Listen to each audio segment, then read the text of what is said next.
Sakramen itu begini, sakramen itu sarana atau alat untuk menguduskan.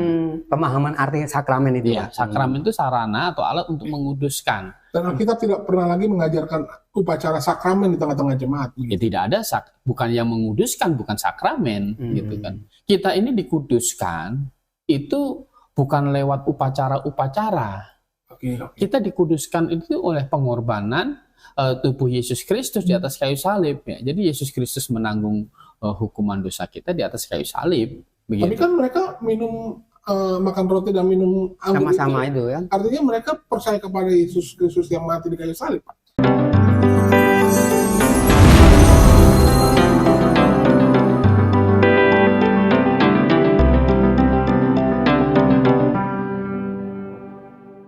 Selamat malam saudara yang dikasihi Tuhan Yesus Kristus. Ujilah segala sesuatu dan peganglah yang baik. Malam hari ini Anda bersama dengan kami di acara Podcast Kebenaran. Kembali lagi saya ditemani oleh Pak Diaken Yusias. Selamat malam Pak Yusias. Pak Gembala Kurnia sebagai narasumber kami malam hari ini. Malam Pak Kurnia. Malam hari ini saya akan coba mengupas atau mengkaji satu fenomena yang sering nih Pak, kenapa saya bilang sering, karena terjadi berulang-ulang dan banyak dilakukan oleh gereja-gereja. Hampir ada yang melakukan tiap minggu, ada yang sebulan sekali. Iya, dan tergantung dari masing-masing gereja. Tetapi bahkan yang lebih ekstrim lagi, ada bahkan gereja yang menekankan upacara ini. Maksudnya menekankan? Artinya benar-benar mengajarkan secara serius, gitu maksudnya, kan gitu. Upacara ini mereka sebut itu adalah perjamuan kudus, Kurnia. Kenapa saya bilang ini perlu kita kupas? Karena seringkali saya perhatikan bahwa justru pada saat mereka melakukan upacara ini dalam acara ibadah mereka, dalam tanda petik, dalam acara ibadah mereka, seringkali ini menarik banyak perhatian orang, Pak. Ya, karena hanya mirip-mirip seperti ritual ya. Iya, jadi seperti ini seperti punya kuasa dan segala macam. Tapi sebelum kita melangkah ke arah sana, saya lebih tertarik untuk mencari tahu upacara perjamuan kudus ini. Bagaimanakah seharusnya orang Kristen mengerti dengan tepat upacara ini layaknya harusnya dilakukan secara ideal menurut porsi Alkitab. Maksudnya makna daripada upacara itu. Iya. Jadi kira-kira apakah Alkitab mengajarkan seperti yang mereka lakukan, mereka dalam tanda petik orang-orang Kristen lakukan dalam acara kegiatan ibadah mereka? Kira-kira seperti itu Pak Kurnia. Ya, jadi kalau dari segi penyebutan, ya, apakah disebut perjamuan kudus itu Alkitab gitu. Nah, kalau Alkitab sendiri menyebutnya ini bukan sebagai perjamuan kudus. Disebut apa Pak? Disebut perjamuan Tuhan. Gitu. Coba kita baca 2 ayat dulu ya. Nanti baru kita kenapa kok ada sebutan jadi kudus gitu. 1 Korintus pasal yang ke-10 ayat 21 boleh dibaca. Kamu tidak dapat minum dari cawan Tuhan dan juga dari cawan-cawan roh jahat. Kamu tidak dapat mendapat bagian dalam perjamuan Tuhan dan juga dalam perjamuan roh-roh jahat. Ya, jadi namanya di sini perjamuan Tuhan bukan perjamuan kudus. Kemudian di 1 Korintus pasal 11 ayat 20. Oke. Apabila kamu berkumpul, kamu bukanlah berkumpul untuk makan perjamuan Tuhan. Iya, jadi makan perjamuan Tuhan. Jadi secara nama Alkitab kita menyebutnya ini sebagai perjamuan Tuhan. Bukan jadi, perjamuan kudus. Bukan perjamuan kudus. Secara kata saja sudah salah ya Pak? Secara kata sudah salah. Nah, jadi sebenarnya nama perjamuan Tuhan ini karena perjamuan kudus ini muncul karena kesalahan di dalam doktrin keselamatan sebenarnya. Ya, Doktrin keselamatannya yang salah. betul, ada hubungannya dengan pemahaman yang salah di dalam doktrin keselamatan. Maka namanya bisa berubah menjadi perjamuan kudus. Iya. Gitu. Nah, kesalahan ini kan karena di abad ketiga ya, itu ada satu orang yang mengatakan dalam bahasa Latinnya itu extra ecclesiam nulla salus. Artinya? Di luar gereja tidak ada keselamatan. Oh. Ya. Ini pemahaman ini sebenarnya ini salah konsep di dalam keselamatan. Gitu. Keselamatan itu bukan di dalam gereja, tetapi keselamatan itu di dalam Kristus sebenarnya.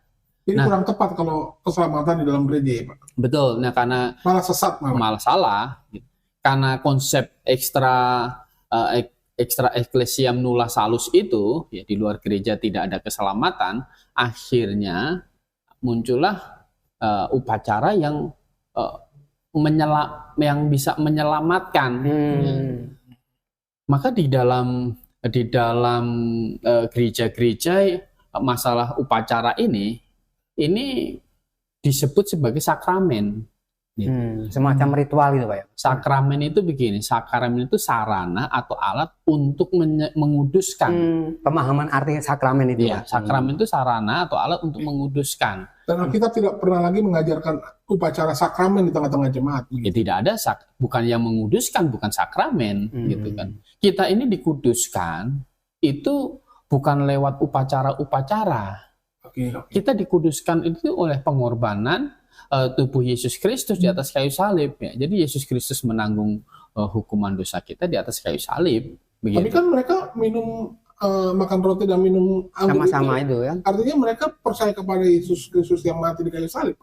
Nah, begini konsepnya adalah upacara itu kalau disebut sakramen, jadi upacara itu yang menyelamatkan. Gitu.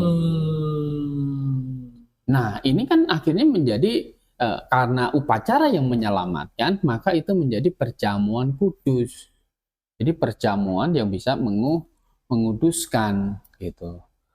Nah, kalau kita berkata ini bukan sakramen, tetapi ordinansi gereja ini upacara yang diperintahkan gitu, bukan untuk menguduskan, tetapi upacara yang diperintahkan.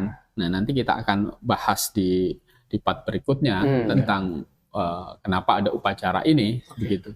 Nah, jadi secara penamaannya saja ini sudah salah karena ada unsur ini bisa menguduskan, gitu. Maka dinamakan perjamuan kudus karena kan sakramen, gitu.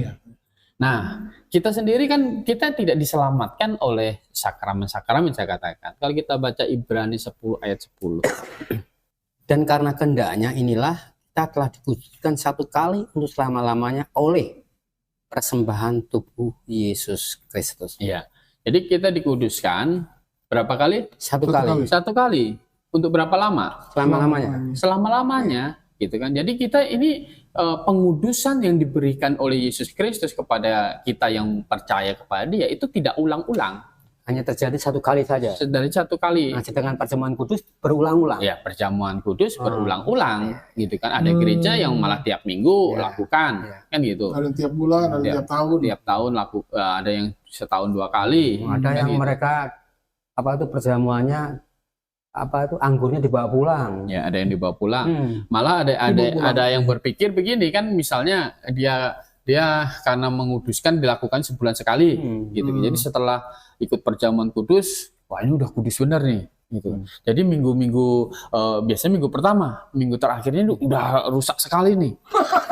Udah banyak dosa nih, perlu dikuduskan lagi. Ada konsep seperti itu. Ini ada kesalahan pemahaman begitu. Karena kesalahan dalam doktrin keselamatan. Dalam pemahaman tentang keselamatan. Nah, ada yang berkata bahwa memang itu menyelamatkan kok, gitu kan? Itu menyelamatkan kok. Nah, mereka baca di Yohanes pasal 6 ayat 53 sampai 54, coba dibaca dulu. Maka kata Yesus kepada mereka, "Aku berkata kepadamu, sesungguhnya jikalau kamu tidak makan daging anak manusia dan minum darahnya, kamu tidak mempunyai hidup di dalam dirimu. Barang siapa makan dagingku dan minum darahku, ia mempunyai hidup yang kekal dan aku akan membangkitkan dia pada akhir zaman. Nah, kan mereka bilang begitu. Ya, memang literalnya begini loh Pak. Makan dagingku dan minum darahnya. darahku, ia akan mempunyai hidup yang kekal dan aku akan membangkitkan dia pada akhir zaman. Nah, kalau kita membaca ayat ini, Literal begini. Ya. Kanibal kita, Pak. ya jadi kanibal Iya kan? gitu. Jadi kanibal. Tetapi kita membaca apa sih maksud dari pengertian dari makan dagingku, minum darahku akan dapat hidup yang kekal kan gitu. Jadi apa maknanya makan makan dagingku dan minum darahku ini? Apa maksudnya? Nah, kalau kita membandingkan di ayat 40, coba 40. Sebab inilah kehendak Bapakku, yaitu supaya setiap orang yang melihat anak dan yang percaya kepadanya beroleh hidup yang kekal. Nah, jadi beroleh hidup yang kekal itu adalah barang siapa yaitu supaya setiap orang yang melihat anak, maksud Yesus Kristus, dan apa? Percaya, dia dapat hidup yang kekal. Berarti makan daging Tuhan Yesus dan minum darah Tuhan Yesus dapat hidup yang kekal itu sepadan dengan percaya. Oh, gitu. Ayat 47 coba dibaca lagi. Aku berkata kepadamu, sesungguhnya barang siapa percaya, ia mempunyai hidup yang kekal. Ya, sesungguhnya barang siapa apa? Yang percaya, ia mempunyai hidup yang kekal. Gitu. Jadi keselamatan di dalam Yesus Kristus itu terjadi seketika. Gitu. Nah, sementara kalau perjamuan kudus itu bisa menyelamatkan, itu kan ulang-ulang terus gitu. Diulang-ulang terus. Jadi nggak seketika selamat gitu. Jadi itu bukan sekali berulang-ulang. Kalau itu bisa menguduskan kan, gitu. Kalau itu bisa menguduskan berarti kan perlu dilakukan ulang-ulang begitu. Nah, tetapi yang benar adalah makna makan dagingku dan minum darahku adalah percaya Yesus Kristus. Sekali percaya, bertobat sungguh-sungguh, langsung dapat hidup yang kekal. Gitu. Jadi kalau lihat di Injil Yohanes pasal 5 ayat 24 itu, barang siapa mendengar perkataanku dan percaya kepada Dia yang mengutus aku, ia mempunyai hidup yang kekal dan tidak turut dihukum, sebab ia sudah pindah dari dalam maut ke dalam hidup. Jadi ia sudah langsung pindah. Gitu. Langsung seketika ya, Pak? Seketika pindah, karena keselamatan yang diberikan Yesus Kristus itu bukan proses diselamatkan, tetapi seketika. Jadi ketika orang bertobat dan percaya, itu tadinya jalan ke neraka, sekarang berbalik jalan menuju hidup yang kekal. Gitu. Jadi kata Tuhan Yesus, ya barang siapa makan dagingku dan minum darahku, itu berarti harus betul-betul percaya sungguh-sungguh kepada Dia. Bukan bicara harus ikut perjamuan kudus gitu. Ayat ini bukan bicara perjamuan kudus. Di Yohanes ayat tadi, Pak. Iya, gitu. Karena nanti perjamuan kudus itu, perjamuan Tuhan, perjamuan malam terakhir itu sebenarnya mengingatkan peristiwa Tuhan Yesus makan Paskah terakhir sebelum dia disalibkan. Bersama. Mengingat peristiwa itu. Sementara di dalam Yohanes pasal 6 itu kan belum terjadi itu, Pak. Belum terjadi peristiwa makan malam terakhir itu.